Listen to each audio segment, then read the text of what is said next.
Citi just dropped their new flagship card and opinions are mixed. Today we're going to look at the credits, interesting areas like multipliers, along with superpowers. Big favor before we dive into everything though is to give this a thumbs up to help with the algorithm. It surprisingly helps. If you know someone that might benefit, then share this with them. Starting off, let's look at the important numbers. The card comes with a $5.95 annual fee and a $75 authorized user fee per user. On a top line basis, these numbers are pretty good. What matters more though to me is the effective number. The marketing team did go a bit on overdrive here, so you're getting nearly $1,500 in value, but it very much depends on you. One of the most tangible credits is up to $200 as an annual splurge credit from up to 2 brands. American Airlines, Best Buy, and Live Nation all seem pretty fair. The other one right now, Future Personal Training, feels a bit tougher to value unless you are looking for something new. For example, I have my system in place and I don't see myself switching out. First Dibs landing page feels a bit out of my income bracket, but they actually do have some art I wouldn't be against buying. For example, the Biggie one at $200 and also the Skater Dog at $200. There also are sub $100 ones as well, but less interesting to me. If you fly American, then this is pretty easy, and if you go to events, also seems fine. Otherwise, Best Buy isn't too bad at all, especially when they have sales. So for example, looking at my Best Buy purchases over the last 12 months, we have $673 in May a few months ago, $695 last December, also for hard drives, $650 for portable drives and a diving case, and then $820 last summer for a mouse and more hard drives. It just depends on you and your spend. If it fits, then great. If not, discount it. Next, we have the up to $300 annual hotel benefit. It is calendar year, which is nice, and hotel stays of 2 nights or more through Citi.com. Let's actually take a look at the options. I might do a deeper dive in the future, but just want to see what the baseline looks like. Looking at San Francisco, where I live, you can see options in the $100 to $300 range, which are part of the hotel collection, which is solid. Outside of their collection, they also have nice hotels and even super affordable airport options. You have a pretty big range, you're not being forced to only go to expensive hotels. Let's also do one test to see how fair the prices are. Using Omni as an example, for July 29th to July 30th, sticker price is $423 per night. The all-in price though, directly on their site and also on booking.com, is $498 after taxes and fees and everything else. With Citi, at least in this case, it is a little bit cheaper at $479 all in, so about $20 less. And to be fair, this is like shopping anywhere else. You want to look around to make sure that you're getting a good deal. Citi runs on Rocket Travel by Agodia, so that's their inventory. I know that people generally hate bank portals, but it can be very hit or miss. For big chains though, you might want to consider going direct for elite benefits, especially if you have their cards. For boutiques, it can go both ways. Given how easy it is to use and a lot of normal hotels being on there, I'd value it at face value. Also, if you do want to keep track of these credits and kind of run the numbers for yourself, I'll leave a link to a calculator down below. It should also pop up if you Google Citi Strata Elite Worth It Ask Sebi. With that said, the next credit is a bit more questionable, and it's up to $200 per year and up to $100 semi-annually for Black Lane. This is a premium global chauffeur service, and looking at their site, it seems like a fair comp would be other scheduled rides. Going from our place to the airport at 5 a.m., it's $164 for business, and then $200 to $10 for business fan. So that's their service, but what would we reasonably pay?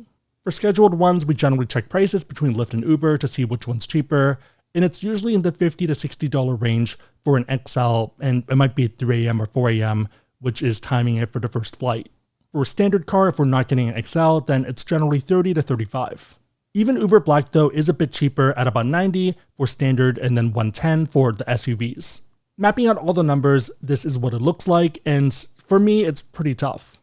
Even if you compare it one-to-one against other premium options, Uber Black is about half the cost, and that just makes more sense to me. Against what we normally do, so XL or standard, then you're only getting 21 cents or 26 cents on the dollar. Also note that it's structured semi-annually, so for me, the math doesn't work. So for example, I'd be paying $165, getting $100 back, but the net cost is still $65 when I could have just paid $35. Even for XL, it's $210 minus $100 is $110 net when I could pay $55 and still get a pretty nice car for XL. Especially since these are just 20 to 25 minute rides, I don't really care that much. It's pretty much all the same. If you normally take Uber Blacks and that's your comp, then you could kind of make an argument, but even then it's still pretty tough. For me, I'd value it at 0 and I wouldn't use it. In my case, and probably a lot of your cases, $595 annual fee minus up to $300 minus up to $200 is an effective annual fee of $95. Adjust up or down as needed, but that's not too bad. run the numbers on the other flagship cards, and we have calculators for all of them, but it really just depends on the credits you want to deal with and the cards and features you're looking for. Even then, there still is a case for this card if you care about its superpowers, and that's very much if you're on expert mode and transferring to partners, especially with American Airlines. On that note, if you want to learn about cards and you want to support the channel, we have links on the website, asksabby.com, and also down below in the description box. Make sure the links are competitive, that they actually make sense for you, but otherwise it is a huge way to support the channel, so thank you in advance. Okay, so we talked about some credits, but where's the rest of the value? That nearly $1,500 is actually in other perks. So for example, one of them is $469 from Priority Pass. In terms of what you're getting, it's pretty consistent with competitor cards, so it's you plus 2 guests at lounges, and only lounges and not restaurants, cafes, or markets. For me at least, the math I like to use is about $5 to $10 for a short visit if you're getting a coffee and a snack and a place to work, and then maybe $20 or $30 if you are eating a lot or drinking. Also, marginal value might be 0 if you have it from other cards. So for example, I already have a few, so it wouldn't go into my calculus. Pretty much exactly the same idea for the up to 120 every 4 years for global entry or TSA PreCheck. In this case, even some mid-level cards have it, so it might be a non-factor. The last one is 4 Admirals Club passes every year. Market value was $300 in value, so $75 per visit, which to be fair technically does match the 1-day cost for the perk if you were to buy it otherwise. Looking at the terms, it does not include guests, so bringing in a guest would use another pass. So in this case, you could technically do you plus 3 guests for 1 visit. Note that per the terms, you do have to be on an American, Oneworld, or Alaska marketed or operated flight, which feels pretty fair and standard, but just a big note. It depends on you, but I haven't been that impressed with American lounges compared to the counterparts.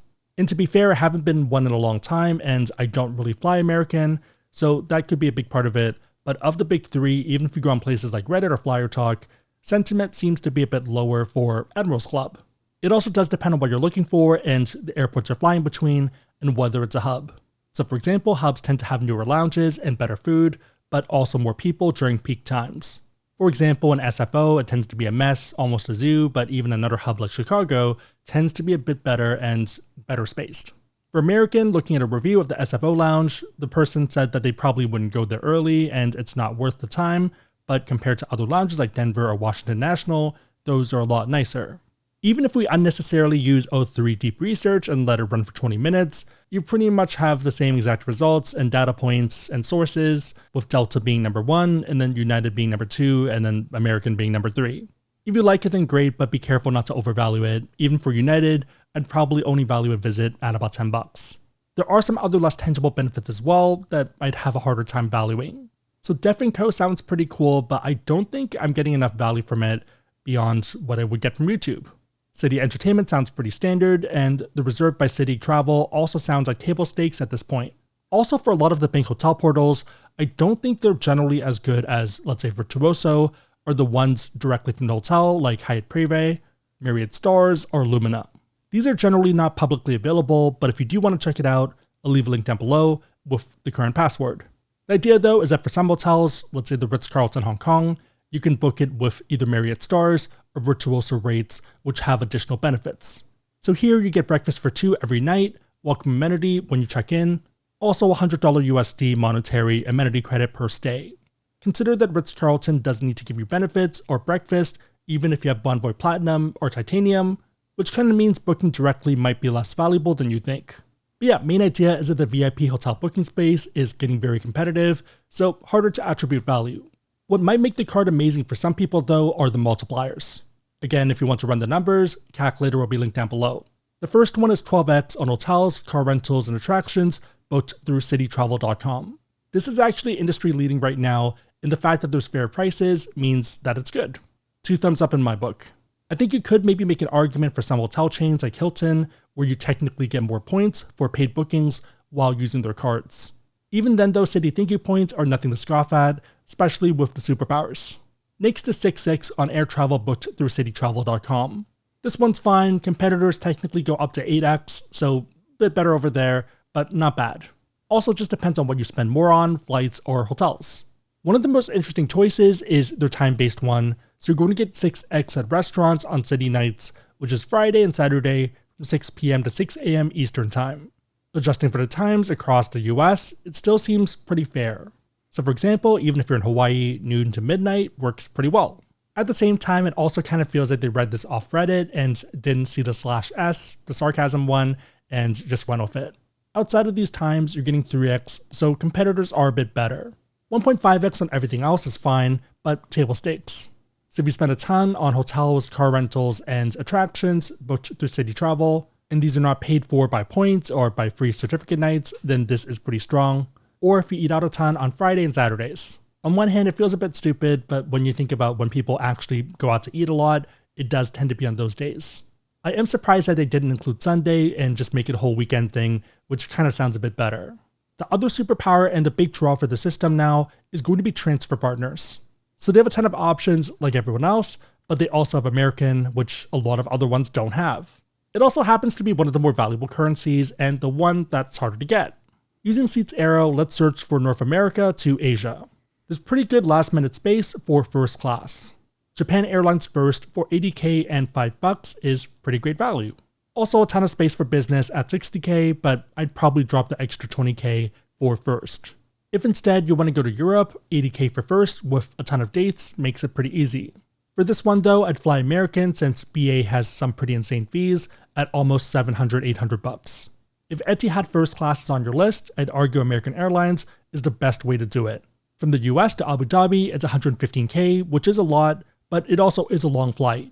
Also pretty minimal fees at $7.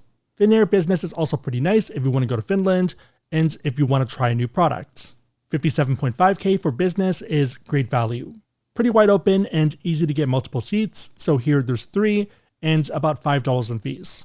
We do a lot of traveling, and I'd happily trade my Delta and United balances for American. So even though I love Delta, their miles are a lot harder to use for premium flights, making them just harder to spend. For context, if I could only pick one airline currency, it probably would be either Alaska or American.